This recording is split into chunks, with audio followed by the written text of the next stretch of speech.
Hey everybody, I have been wanting to get some information out on the season that we're coming into. I'm saying that I was going to do a video on this, and it's just taken me a really long time to get to it because September has been an amazingly, incredibly busy month, but an amazing and incredible month as well. And just seeing the Lord move and birth some things and choreograph some things. So it's been awesome. But it's good because the longer I have waited, the more the Lord has expounded really on what this season looks like that we're coming into. So I'm going to attempt to do this perhaps in 3 segments. I'm hoping it will be easier for us to take particular element of this season at a time so we can digest it, get a good idea of what that actually indicates for us, and not get confused with a bunch of information all at once. I know I've been struggling to keep it all straight, so I'm going to try to present it in such a way that it's easy for you to lay hold of and actually utilize. So I'd like to cover 3 of the key elements that this season presents. And the first one will be really just the basics.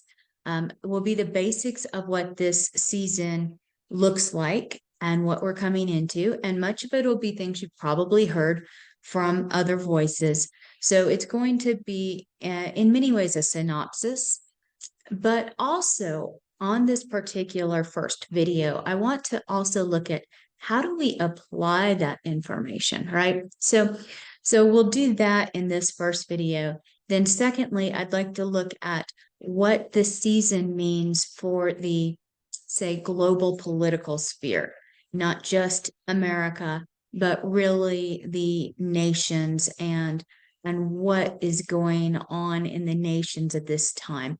And then lastly is a video that I've had a lot of people say that they are interested in seeing, and it will deal specifically with the development of the church in this season. So for those of you that saw my post regarding Esther and the manifestation of the fragrance of perfume in the threshing floor and what that indicates, we will deal with that on that third video. So first, let's just look at the basics. And so it's going to all mingle together in what are the basics of this season, but also what does that mean and how do we apply it? Because we know that the sons of Issachar were those who understood the times, but not only did they understand the times, they knew what the nation ought to do in light of those times. So it's really not that helpful if we simply know what time we're in, but we don't know how to apply that. And I feel like a lot of people feel as though the prophetic gifting can be very vague and not applicable. Like that's interesting, but what does it mean? What does it mean for me? So let me share the story with you about how the Lord really pointed out to me. I was already pretty aware of what 5784 was going to look like, and honestly wasn't praying much into it because in January, and I didn't put all the pieces together in January, but a few months later, it really did come to clarity for me. But in January, on Dutch Sheets, Give Him 15 messages that he puts out practically every day. I think he skips the weekends now. That from the 3rd to the 6th, so it was January 3rd, 4th, 5th, and 6th, he covered a particular dream that Greg Hood had had. And you can go back and review that on Give Him 15. So I won't go over all the details of the dream. I want to highlight the significant aspect that applies to this season that we're in. So in that particular dream, Greg Hood and Dutch Sheets were being escorted by an angel down a hallway, and there were doors in this hallway. And they came to the first door that was somewhat ajar, And Dutch pushed the door open further and they looked in and saw what was going on within this room. And it was a door to destruction. Well, when they walked away from that door, Greg Hood went to close the door and he couldn't move it. And the angel turned around and said to him, "You cannot close that door with your hand." So then they came to the next door. It was also slightly ajar. And Dutch rather, pushed the door open. They looked inside. They saw what was happening. It was again a door of destruction. Greg went to close the door as they walked away and again was unable to budge the door. And once more, the angel said, "You cannot close that door with your hand." So then they go to the third door, which was in fact the door of awakening and promise. It was the door of harvest. This was the door that was laid before America, and it actually was somewhat more open than the other two doors. It wasn't fully open, but it was a little bit more ajar than the other two. So they looked inside, and the angel spoke to them and said, "These doors cannot be opened or closed by the hand of the prophet. They must be opened and closed by the voice of the apostolic ecclesia." So that in the dream is what Dutch represented, where Greg represented the prophet. So these are voice activated doors. At which time Dutch said, "My code is 2222. I command these two doors, the doors of destruction, to close and not open again. And I open this door." And so it was opened up. And America came into the place of awakening and promise. So this, I understood a few months after this dream. I'm like, that is Pei Dalet. Pei Dalet is what we are now actually in. Yesterday was the last day of Rosh Hashanah. So we are now in the Hebrew year 5784. And 5784, the numbers is Pei Dalet. So we are in the decade of Pei, which is the decade of the mouth. Pei is a symbol, and in the most ancient Semitic language, it represents a mouth. So it's the spoken word, it's the mouth, etc., the breath. Dalet is the image of a door.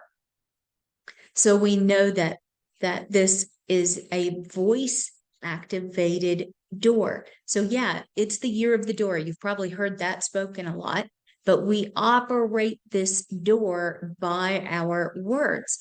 Now, as I said, I was aware of that. It was kind of in the back of my mind. So I really was not praying into it. I felt like Greg Hood's dream had pretty much revealed all that we needed to know about this coming year, besides the fact that I was too busy dealing with where we were and just the assignments laid before us. Because in 5783, now I'm going to talk some about the application of the timing. In 5783, we were in the year of the foot. So that Gimel letter / number 3 is represented in the oldest languages by the drawing that portrays a foot. So it had come to mean camel, it had come to mean gather, it had come to mean pride. There were other meanings attached then to it, but the most basic understanding of the letter Gimel is a foot. So because of that, last year, the church that I attend, Shiloh, we were planning for a prayer conference that took place early on in 2023. And as we were planning that conference, we considered this aspect of the season that we were in, that this was the year of the foot. So there was particular emphasis then on Joshua 1:3, that every place you place your foot, I have given you the land.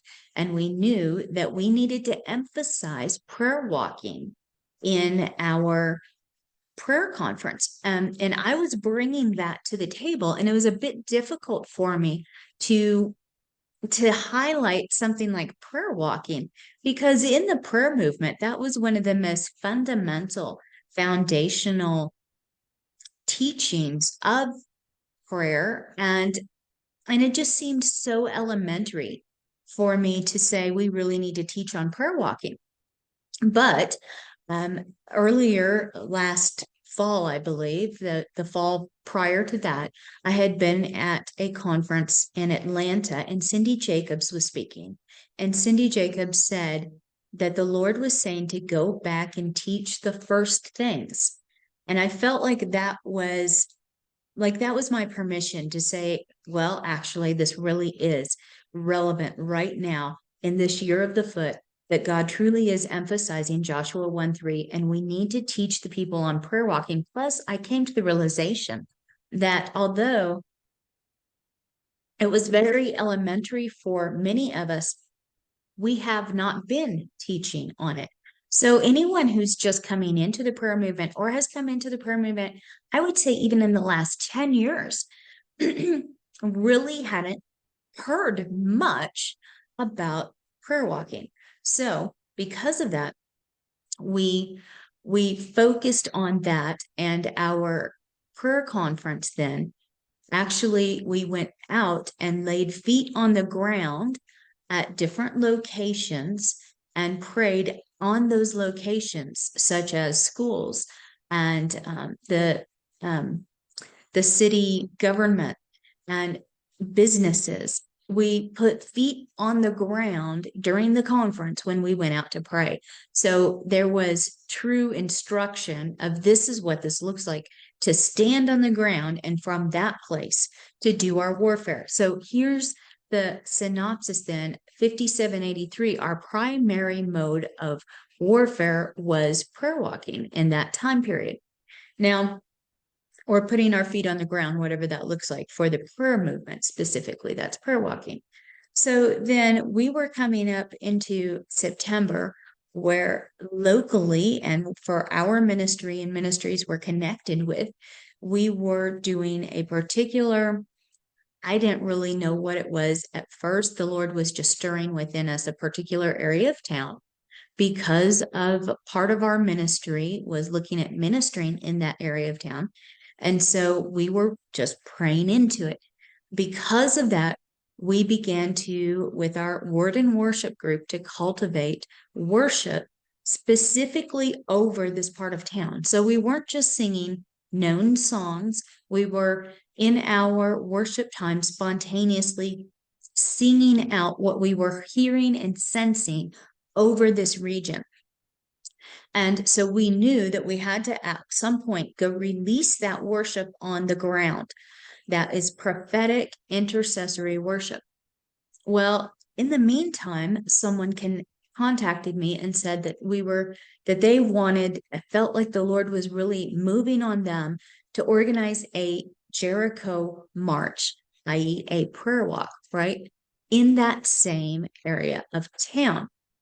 So we were like, obviously God's speaking to us about that as well. They didn't know that. It just came together that way. God was connecting us. And so as I prayed, initially I thought that we would release worship and then we would do the prayer walk. But then the Lord reminded me the season we were in, the primary mode of warfare was laying our feet on the ground and prayer walking, but that we were coming into this year of the voice activated door, in which our primary mode then of warfare would be the spoken word, releasing decrees and declarations in order to open some doors and close some doors, which is very distinctly needed to be done in this area. And so that reversed my understanding of when we launched out in different types of warfare.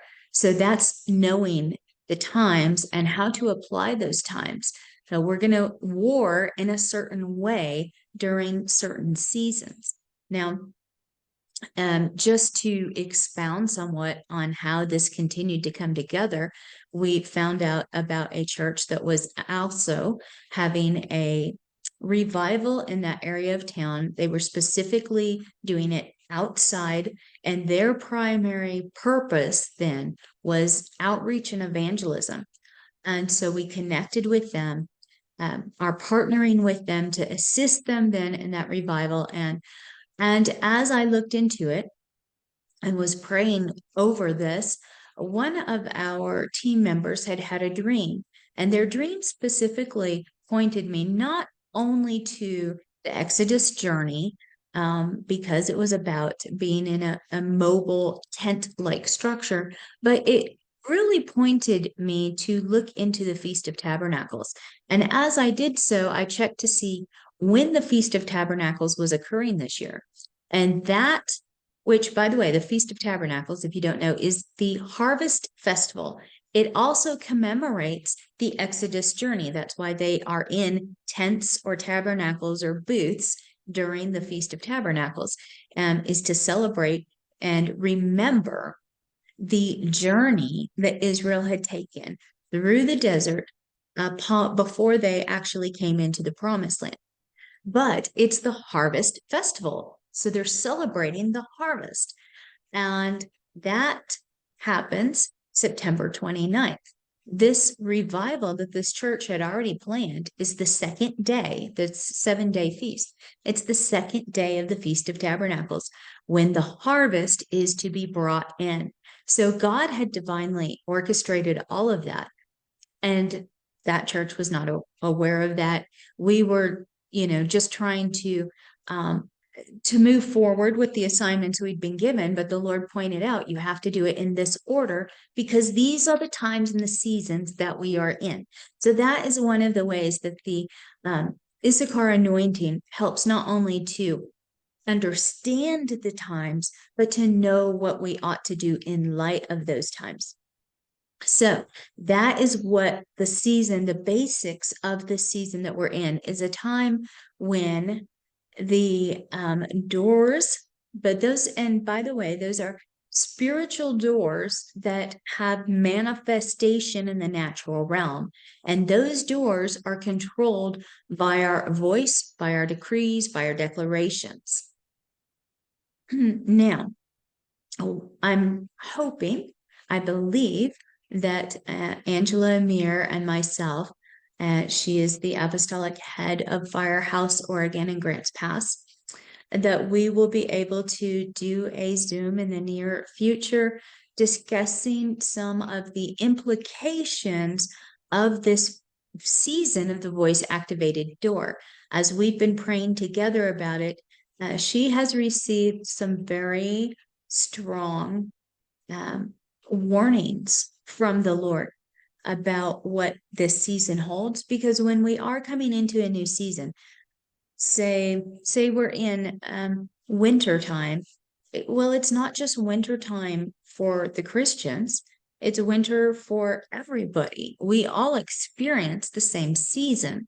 And so this season of the voice activated door is real for everyone, Christians and non-Christians. And that's going to present some unique challenges and some unique temptations that we need to be aware of. So I am hoping that we will be able to get together and teach on that some, so that both the Threshing Floor and Firehouse and anyone else online gets the benefit of that discussion of what the Lord has revealed and how we need to move and advance in this season, but also to be aware of some particular concerns that this season of the voice activated door could bring up for us. So that is the basics, and we will follow that up then with some other videos talking about some more details about the season we're coming up in. We'll see you then.